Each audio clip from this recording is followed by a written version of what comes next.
चलते यूपी सरकार की प्रेस कॉन्फ्रेंस की ओर। बिल्कुल घबराना नहीं है, हमें तत्काल इसमें आगे आना है। जो भी प्रकरण हमारे सामने अभी आ रहे हैं उसमें हम लगातार ये देख रहे हैं, जो लोग विलंब कर रहे हैं, जो अपनी बीमारी को नहीं बता रहे हैं, बाद में आ रहे हैं, उनकी बीमारी में जटिलताएं उत्पन्न हो रही हैं। जो लोग समय से आ जा रहे हैं उनके लिए सारी व्यवस्था है, चाहे दवा की व्यवस्था हो, चाहे अस्पताल की व्यवस्था हो, चाहे ऑक्सीजन की व्यवस्था हो, चाहे वेंटिलेटर की व्यवस्था हो, सारी व्यवस्था की गई और सारी व्यवस्था आपके लिए निःशुल्क है। तो मेरा आप सबों से अनुरोध है कि जैसे ही आपको लगे कि आप में कोई लक्षण आ रहे हैं या आपके किसी परिवार वाले में या पड़ोसी में, तत्काल सूचित करिए और इस सूचना को देकर के ही तत्काल हम जांच पड़ताल करवा करके ही जो ट्रांसमिशन की चेन है इसको हम ब्रेक कर सकते हैं और तभी हम अपने प्रदेश में हम इसको नियंत्रित कर पाएंगे। संक्रमण को हम और आप, हम दोनों लोग मिलकर के ही संक्रमण को नियंत्रित कर सकते हैं। तो इसलिए बिल्कुल सामने आइए, सहयोग करिए और अगर किसी को संक्रमण हो जाए तो उसके प्रति मन में किसी प्रकार की दुर्भावना न रखिए, सहायता करिए। ये संक्रमण किसी को भी हो सकता है, इसलिए किसी प्रकार के हम इसमें न तो अपने अंदर हीन भावना लाएं या दूसरे के प्रति हम कोई दुर्भावना लाएं। अब मैं अनुरोध करूंगा अपर मुख्य सचिव गृह से।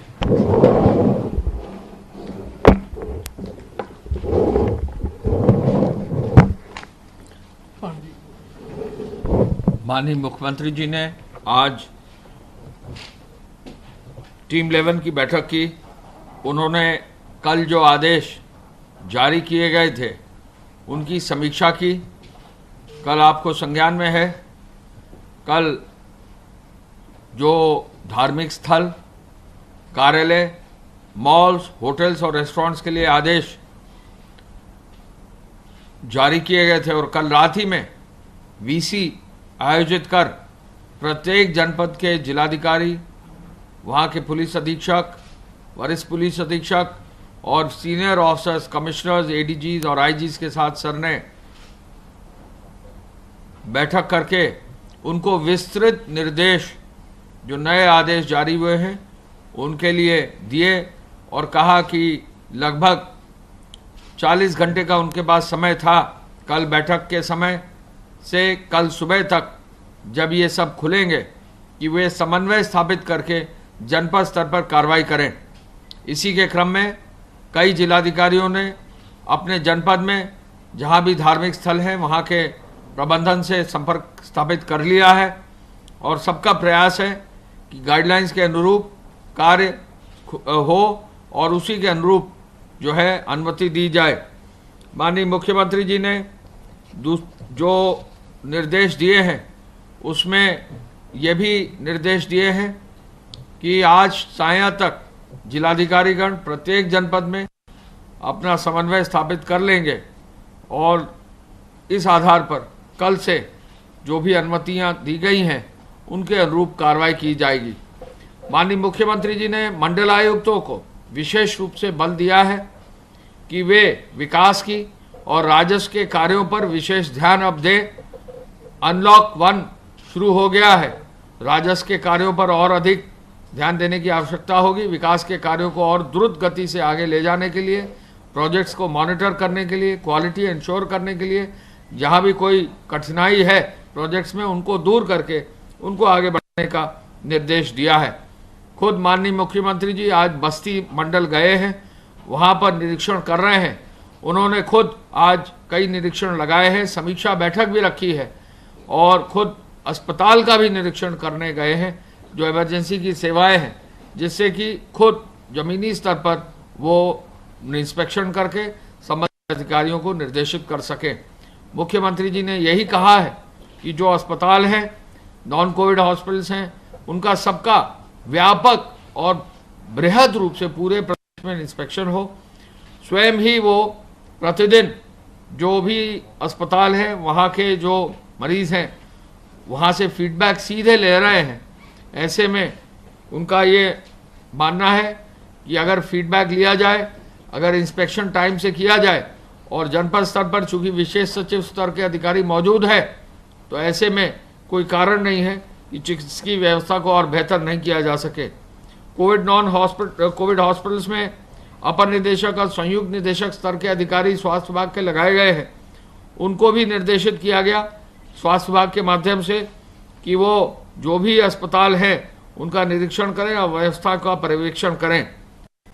जैसा कि मैंने आपको बताया, माननीय मुख्यमंत्री जी ने अब निर्णय लिया है कि चूंकि अब अनलॉक 1 हो गया है, निर्माण के कार्य शुरू हो गए हैं, तो बृहद रूप से जो बड़े प्रोजेक्ट्स हैं, एक्सप्रेसवे हैं, मेडिकल कॉलेज हैं, विश्वविद्यालय हैं, सड़कें हैं, नहर आदि का निर्माण है, जहां श्रमिकों और कामगारों को रोजगार दिया जा सकता है, इनकी समीक्षा, इनके प्रोग्रेस के प्रति, श्रमिकों और कामगारों के रोजगार के प्रति, सभी के प्रति जो है सुनिश्चित करने के लिए उन्होंने निर्देशित किया है।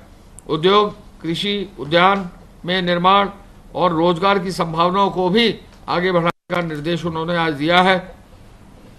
उनकी ये मानना है कि 15 जून से 1 करोड़ से अधिक रोजगार हमारे प्रदेश में रहे अन्य विभिन्न विभागों के अंतर्गत, और सुनिश्चित हम कर सकें कि जहां भी श्रमिक और रोजगार आवश्यकता हो उनको रोजगार, चाहे तो उद्योग में हो, चाहे वो कृषि में हो, चाहे वो मनरेगा में हो, चाहे वो MSME में हो, चाहे वो डेयरी में हो, सेल्फ हेल्प ग्रुप में हो, जिस भी स्तर पर संभव है वहां उनको कार्य दिया जाए।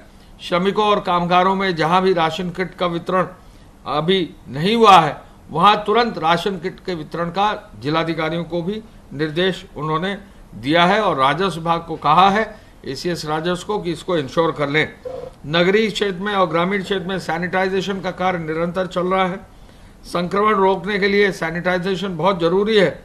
स्ट्रीट वेंडरों के लिए भी योजना बहुत जल्दी लाई जा रही है 10,000 रुपये के लोन पर, और जो भी हमारे श्रमिक और कामगार हैं, यदि उनको किसी न किसी रूप में आवास की जरूरत है तो किराए पर आवास की योजना भी जल्दी ही आगे बढ़ाई जाएगी। आगरा, मेरठ, अलीगढ़, मुरादाबाद, गौतमबुद्ध नगर, फिरोजाबाद के मेडिकल कॉलेज पर विशेष ध्यान उनका है। एक एक दिन इन प्रत्येक मेडिकल कॉलेज का फीडबैक की समीक्षा करते हैं, तो निश्चय ही ये मेडिकल कॉलेज सबसे सेंसिटिव जोन में है, और सेंसिटिव जोन में होने के नाते इनकी समीक्षा आवश्यक है। इन पर भी विशेष रूप से ध्यान देने के लिए मुख्यमंत्री जी ने निर्देशित किया। नॉन कोविड अस्पतालों में भी डॉक्टर और नर्स और जो पैरामेडिकल स्टाफ है वो ग्राउंड लेते रहे, ये निर्देश दिए हैं।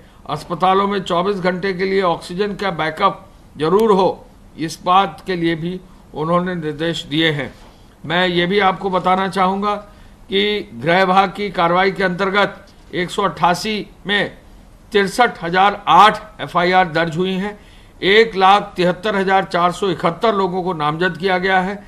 58,68,902 वाहनों को चेकिंग करके 52,213 वाहन सीज किए गए हैं, और चेकिंग अभियान में 26 करोड़ 44 लाख। और यहाँ रुक रहे एक छोटे से ब्रेक के लिए।